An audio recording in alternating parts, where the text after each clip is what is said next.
नमस्ते दोस्तों, आपका हमारे चैनल पर स्वागत है। आज हम एक नए कहानी के साथ है, तो बिना किसी देरी के चलिए शुरुआत करते हैं। 3 कड़कड़ाती ठंड के बीच जोरों की बर्फबारी हो रही थी। तभी हाईवे से कट मारते हुए सरसराते हुए एक गाड़ी मुर्दा घर के बाहर आकर रुकी। गाड़ी के रुकते ही उस गाड़ी के दोनों ही दरवाजे खुल गए। उसमें से एक औरत पूजा और एक आदमी सोहन निकलकर सीधे मुर्दा घर के अंदर भागे, जहां पहले से ही एक इंस्पेक्टर रोहन मौजूद था और उसके साथ ही उस मुर्दा घर का इंचार्ज भी, जो नशे में धुत बीड़ी पी रहा था। इंचार्ज, तुम्हारा ही लड़का मरा है क्या? इधर आओ, लाश दिखाता हूँ। इंस्पेक्टर, ए पागल हो गया है क्या? कैसी बात कर रहा है तू? बच्चा मरा है उनका। इंचार्ज साहब, यह रोज किसी न किसी का कोई मरता रहता है, किस का ख्याल करूं? इंस्पेक्टर, चर्बी चढ़ तुझे, चल साइड हट। इंस्पेक्टर, उन आदमी और औरत से माफ कीजिएगा, आइए इधर आइए। इंस्पेक्टर माफी मांगते हुए उन्हें सफेद चादर से ढकी लाश के पास ले गया। पूजा, आपने तो अस्पताल के लिए कहा था और अब मुर्दा घर में एक लाश के पास खड़ा कर दिया। ये कैसा मजाक कर रहे हैं आप मेरे साथ? विक्रम को तो हम अभी एक हफ्ते पहले हॉस्टल छोड़कर आए थे, वो कितना खुश भी था वहाँ। अब यूँ यहाँ मुर्दा घर में क्या करने आए हैं हम? सोहन, पूजा संभालो अपने आप को, इन्होंने बस चेहरा पहचानने को ही बुलाया है बस। सोहन पूजा को समझा ही रहा था कि इतने में पुलिस ने लाश के मुंह से चादर हटाई, जिसे देखते ही पूजा अपने बेटे विक्रम का नाम लेकर चीखते हुए रोने लगी। जवान बेटे की लाश को देखकर सोहन भी अपने आप को रोक नहीं पाया और कूट कूट कर रोने लगा। फिर न जाने क्यों सोहन को क्या सूझा, वो सीधा उठा और इंस्पेक्टर के गिरेबान को पकड़ते हुए दीवार में सटा दिया। सोहन, बता क्या हुआ मेरे बेटे के साथ? बोल, वरना में खड़े तेरी वर्दी उतरवा दूंगा। सोहन के यूं बदतमीजी पर उतर जाने के बाद इंस्पेक्टर, जो अब तक शांत था, वो एकदम से भड़क उठा। फिर उसने सोहन के हाथों को झटकते हुए कहा, इंस्पेक्टर, होश में रहकर जवान खोलिए। सोहन खन्ना, मैं आपके टुकड़ों पर पलने वाला कुत्ता नहीं हूँ जो आपकी धमकियों से डर जाऊंगा।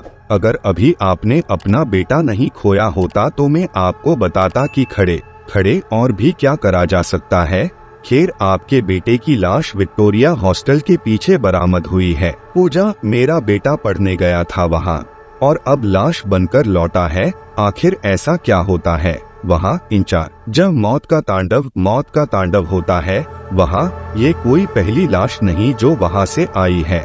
पहले भी कई मौत हो चुकी है वहाँ, पर गुत्थी कोई नहीं सुलझा पाया। जिसने भी कोशिश की मौत ही पाई। इंस्पेक्टर खन्ना सर, आपसे वादा रहा, ये गुत्थी में ही सुलझाऊंगा और उन्हें जेल तक पहुंचाकर ही दम लूंगा, फिर चाहे उसके लिए कुछ भी हो। इंचार्ज, जवान हो, जोश है, कर लो कोशिश, बाकी समझदार तो दूर ही रहते हैं वहाँ से। इतना कहता हुआ मुर्दा घर का वो इंचार्ज बाहर चला गया और जाते जाते इंस्पेक्टर को ये चुनौती भी दे गया, वो क्या कोई भी इस केस को नहीं सुलझा सकता, क्योंकि इसके पीछे बहुत कुछ रहस्यमय है। लेकिन इंस्पेक्टर भी अब ये ठान ही लेता है कि वो अब सच का पता लगाकर ही रहेगा। इसलिए वो अगले ही दिन हॉस्टल में एक कॉलेज स्टूडेंट बनकर पहुंच गया। लेकिन यहाँ पहुंचते ही उसे बहुत अजीब लगता है और वो सोचने लगता है कि एक पहाड़ी के अंत में यूं खाई के पास भला हॉस्टल कौन बनाता है? भला ऐसी जगह पर कोई अपने बच्चे को कैसे छोड़ सकता है, वो भी खन्ना जैसे लोग? हॉस्टल को देखते ही ये वीरान जगह लगती थी। रोहन हॉस्टल में जा ही रहा होता है कि तभी उसे हॉस्टल का एक चौकीदार रोकता है। चौकीदार, कहाँ चले बाबू? रोहन, हॉस्टल में एडमिशन लेना है। चौकीदार, एडमिशन लेना है तो रात में आइए, दिन में यहाँ कोई काम नहीं होता है। रोहन, क्या दिन में कोई काम नहीं होता? क्यों? चौकीदार, अरे नहीं होता है मतलब नहीं होता है क्या? क्यों? कैसे? ज्यादा सवाल न करो बाबू, चले जाओ। रोहन, बड़े अजीब नियम कानून हैं। रोहन ने अभी अपनी बात पूरी भी नहीं की थी, इतने में वो चौकीदार वहाँ से निकल गया। रोहन ने भी सोचा अगर पूरा सच जानना है तो ठंडे मिजाज से काम लेना होगा, इसलिए वो रात होने का इंतजार करने लगता है। वही हॉस्टल के गेट पर बैठे बैठे सुबह से शाम हो जाती है। पर वहाँ कोई हलचल नहीं होती।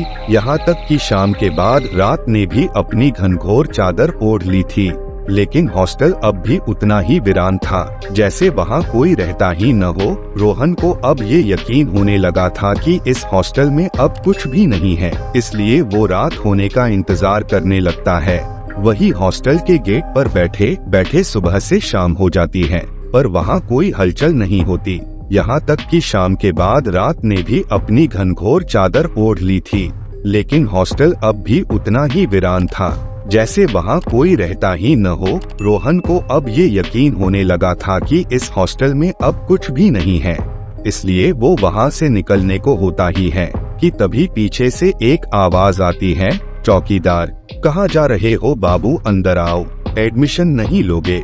रोहन को ये आवाज जानी पहचानी लगी। पीछे मुड़कर देखा तो अंदर वही चौकीदार था जो सुबह बाहर था, पर रोहन तो पूरे दिन बाहर बैठा था, फिर वो चौकीदार अंदर कब गया? चौकीदार, ज्यादा सोचो न बाबू, एडमिशन लेना है तो अंदर आ जाओ। रोहन उस चौकीदार के पीछे पीछे चल देता है, पर गेट से लेकर अंदर रिसेप्शन तक जाते हुए कुछ भी नॉर्मल नहीं था। सबसे पहले तो रोहन ये देखकर तंग था कि अब तक जो हॉस्टल पूरी तरह से अंधेरे की चपेट में था, उसके हर कमरे लाइट जल रही थी और खिड़कियों से परछाइयाँ साफ नजर आ रही थी, जैसे अंदर कोई न कोई है।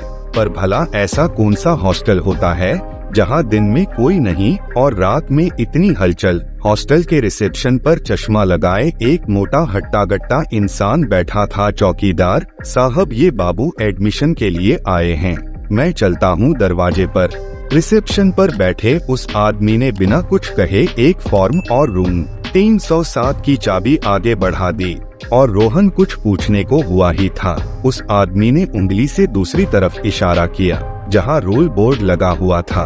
रोहन रूल बोर्ड के पास पहुँच गया। पहले रूल को पढ़कर उसका दिमाग घूम गया। उस बोर्ड पर पहला रूल था कि यहाँ कोई भी किसी से बात नहीं कर सकता, सिर्फ अपने काम से मतलब रखें। दूसरा ये कि भूल कर भी किसी के कमरे में न जाए और न ही किसी को आने दें। तीसरा ये कि एक बार अपने कमरे में जाने के बाद बाहर न निकलें। रोहन, ये कैसे रूल हैं? जोर से कहते हुए रोहन जैसे ही पीछे की और मुड़ा, वहाँ कोई था ही नहीं, न ही दूर मेन गेट पर चौकीदार और न ही रिसेप्शन पर वो आदमी। रोहन बिना कुछ और सोचे अपने कमरे की ओर चल दिया। रास्ते में सभी कमरे ऐसे बंद थे जैसे वहाँ कोई रहता ही न हो। फिर वो अपने कमरे 307 में पहुंचकर अपना बैग रखकर अपने कमरे को चारों तरफ से देखने लगा। तभी बाहर से जोर से किसी के चीखने की आवाज आई और रोहन उसी चीख के पीछे अपने कमरे से बाहर निकल गया, लेकिन उसे कोई नहीं दिख रहा था। हॉस्टल की लाइटें अब पहले की तरह शांत नहीं थी, बल्कि थरथरा रही थी। इधर रोहन ये सोचकर हैरान था कि इतनी तेज चीख सुनकर भी सब कुछ शांत कैसे था, जैसे किसी को कोई फर्क ही नहीं पड़ रहा हो। कोई अपने दरवाजे को खोलने को तैयार ही नहीं था, इसलिए रोहन खुद सामने के दरवाजे पर दस्तक देने लगा। रोहन, भाई मैं रोहन इस हॉस्टल में नया आया हूँ, जरा दरवाजा खोलो। अंदर से कोई जवाब नहीं आया। रोहन तीसरे फ्लोर के अभी कमरों के दरवाजों को आजमा लेता है, कोई बाहर निकलने को तैयार ही नहीं था। फिर अंत में वो एक दरवाजे को धक्का देकर तोड़ देता है। अंदर कमरे का हाल ऐसा होता कोई आग लगी हो। जमीन पर एक कंकाल पड़ा था जिसका आधा शरीर जला हुआ था। रोहन उल्टे पांव बाहर निकलता है, तभी देखता है कि इस पूरे हॉस्टल में आग लगी हुई है और कमरे के अंदर से धुआं निकल रहा है। जिन कमरों में दस्तक देने पर भी कोई दरवाजा नहीं खोल रहा था, अब हर कमरे से दरवाजा खोलने को अंदर से कोई चीख रहा था, मदद मांग रहा था कि दरवाजा खोलो, अंदर आग लगी है, पर उन्हें कोई सुनने वाला नहीं था। रोहन ने जैसे ही एक दरवाजा खोलने की कोशिश की, तभी आग की एक लपट उसकी तरफ बढ़ी और उसके कपड़ों में आग लग गई। रोहन शरीर पर लगी आग की लपटों को बुझाते हुए ऐसे घबराया कि वो कब सीढ़ियों पर पहुंच गया उसे पता ही नहीं चला, और तभी वो सीढ़ियों से फिसलता हुआ नीचे गिर गया। उसके कपड़ों पर लगी बुझ गई, पर अब वो पूरी तरह घायल हो गया था। दर्द से कर्राते हुए उठ ही रहा था, तभी उसकी नजर चौकीदार पर गई और वो उसी की तरफ बढ़ गया। रोहन ने उसे आवाज भी दी पर वो पीछे मुड़ा ही नहीं, बस भूत बने आग को देखता ही रहा था और उसके आगे उस रिसेप्शन वाले आदमी की आधी जली लाश पड़ी थी। रोहन, चाचा क्या हो रहा है यहाँ? और ये आग यहाँ कैसे लगी? और इन्हें क्या हुआ? अरे किसी को मदद के लिए क्यों नहीं बुला रहे आप? चौकीदार, मदद के लिए बहुत देर हो गया है बाबू, अब तो ये आग रोज चुभन बनकर सीने में जलती है। इतना कहते ही वो चौकीदार पीछे मुड़ा और रोहन के होश उड़ गए क्योंकि वो भी बुरी तरह जला हुआ था। रोहन, अरे ये क्या हुआ आपको? चलिए यहाँ से निकलते हैं और हॉस्पिटल चलते हैं। चौकीदार, बाबू मुर्दों को डॉक्टर की जरूरत नहीं होती। रोहन, मतलब? चौकीदार, मतलब जानना है बाबू, तो ये देखिए फिर। इतना कहते ही चौकीदार रोहन को गिरेबान से पकड़कर उसे सबसे कॉरिडोर की सबसे आखिरी दीवार पर सटा देता है और फिर हर कमरे से लाशें किसी ज़ोंबी की तरह बाहर निकलने लगी और धीरे धीरे रोहन की ओर बढ़ने लगी। पर रोहन दीवार में ऐसे चिपक गया था कि हिल भी नहीं पा रहा था। रोहन, क्यों कर रहे हो तुम मेरे साथ ऐसा? क्या बिगाड़ा है मैंने तुम लोगों का? अरे तुमने तो उस बच्चे को भी नहीं छोड़ा जिसे तुमने कल मारा था। चौकीदार रोते हुए बोले, क्यों छोड़ता बाबू, क्यों छोड़ता बताइए, जब हम लोगों को जिंदा जलाकर मारने वाला भी एक बच्चा ही है। बात दरअसल करीब 6 साल पहले की है, जब इस इलाके में सिर्फ एक ही हॉस्टल था, विक्टोरिया हॉस्टल। काफी नाम था इस हॉस्टल का, जिसे देखते हुए किसी और ने भी यहाँ एक नया हॉस्टल खोला जिसका नाम भी विक्टोरिया हॉस्टल रख लिया। और जब पुराने विक्टोरिया वालों ने इसका विरोध किया तो उन्होंने कहा, ठीक है, कल से आपको सिर्फ एक ही विक्टोरिया हॉस्टल देखने को मिलेगा।